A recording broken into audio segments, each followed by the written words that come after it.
Welcome, my dear students. Today you will study the second poem of your first flight book, Fire and Ice, written by Robert Frost.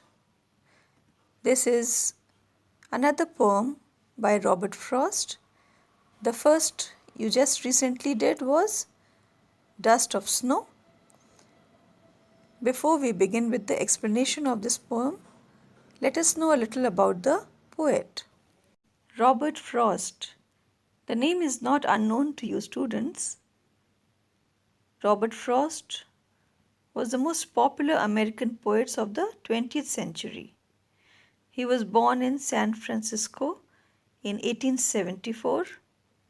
In 1912, he moved to England, where his first volumes were published, and Robert gained great fame from then.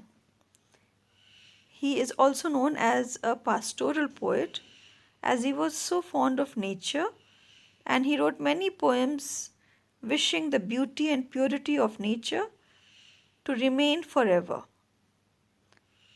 His writings had a deep philosophy and also a deeper meaning in it.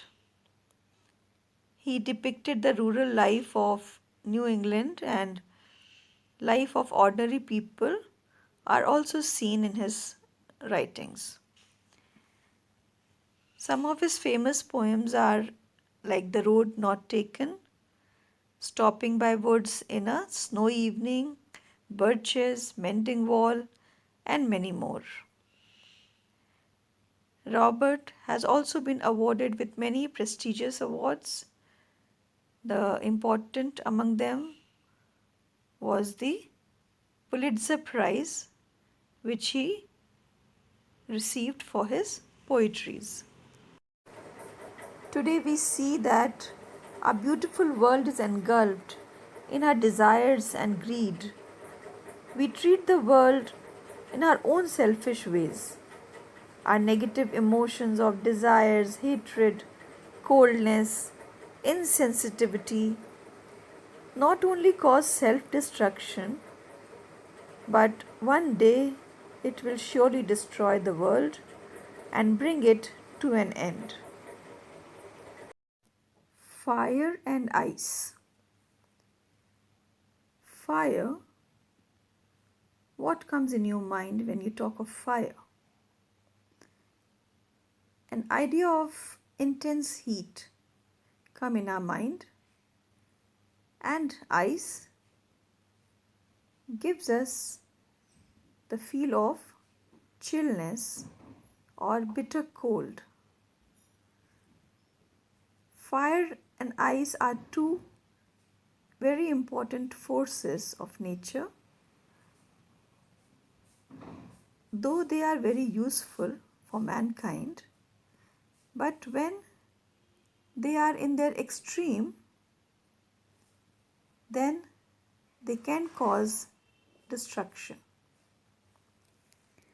In this poem, we can call it a symbolic poem where fire symbolizes desires of humans, which is intense and heated like fire, and ice, the hatred, the insensitivity, the cold attitude of mankind, which is like slow and steady like ice. So here in this poem, poet has mentioned two groups of people who have their own possible explanation for the end of the world. Here these two groups are metaphorically used as fire and ice. The poet considers the age-old question of whether the world would end in fire or ice, and some believe that the world will either burn down to death or will freeze to death, and either option would achieve its purpose, as we all are heading towards these two forces of nature by behaving like fire and ice. see the poem Fire and Ice by Robert Frost. Some say the world will end in fire, some say in ice. From what I have tasted of, desire I hold with those who favor fire. But if it had to perish twice, I think I know enough of hate to say that for destruction, ice is also great and would suffice. As I have said, the poet believes that there are two groups of people in the world and they have their own possible explanations about how the world will end one day. Some say the world will end in fire. So there are people who are of this opinion that the world will burn down to fire due to excessive heat. One day there will be immense heat generated and it will engulf the whole world into its grip and resulting in burning down and bringing it to an end. But there are other group of people who say that it would burn in ice when there will be ice, frozen ice everywhere spreading on the earth, and it will not let any life to survive, which will be resulting in the destruction of the earth. From what I have tasted of, desire I hold with those who favor fire. So the poet comes out to his own opinion that he believes that there are people who think that might be it is fire which can be a cause of earth's destruction. Fire is a very strong force and people can represent it in their own ways. It can be recognized as a purifier, a power of life and energy, enlightenment, and also a destruction, a destroyer you can say. And have you seen anything which has caught on fire? You see how it is burned down to ashes? Similarly, there is a fire of greed and desires keep burning within us.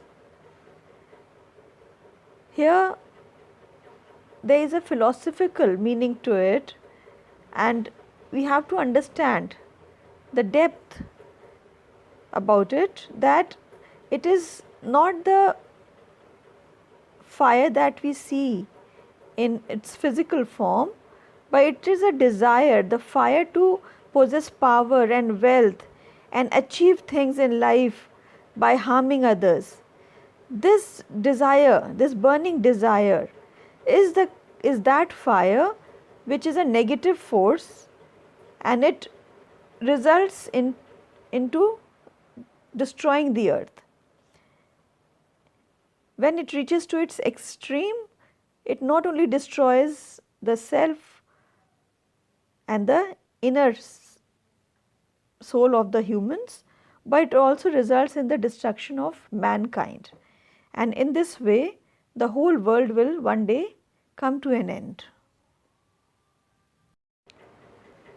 But if it had to perish twice, I think I know enough of hate to say that for destruction, ice is also great and would suffice.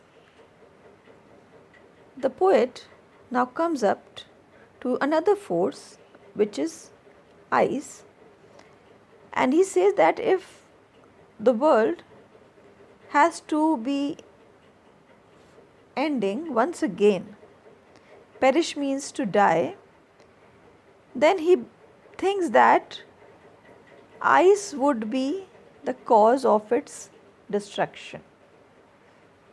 And here ice is a symbol of rigidity, coldness, hatred, insensitivity, unkindness. This cold behavior of people, not caring about others, not helping out others, living in their own selfish world. This insensitivity, this indifferent behavior of people towards the weaker section of society, all these would take the shape of accumulation of ice, and it will be layered up so much that one day it will suffocate the whole earth and would not allow any life to survive. So here hatred, which is termed as ice, is enough to destroy the world. So students, I hope by now you are able to understand the message that the poet wants to convey. He does not want us to be like fire and ice, possessing in us the negative emotions of desires, greed, hatred, unkindness, cruelty, which, as we all know, will only result in causing the earth to perish and in the destruction of the earth. The themes in this poem are hatred and power of emotions. The poet discusses the destructive features of human emotions here. We have seen what all destructive emotions we have in us. He uses the symbol of fire and ice to show how desires and hatred contribute to making the world stand at the verge of chaos. In other way, causing the earth to come to an end. Let us see the poetic devices in the poem. Fire and ice. Personification is used here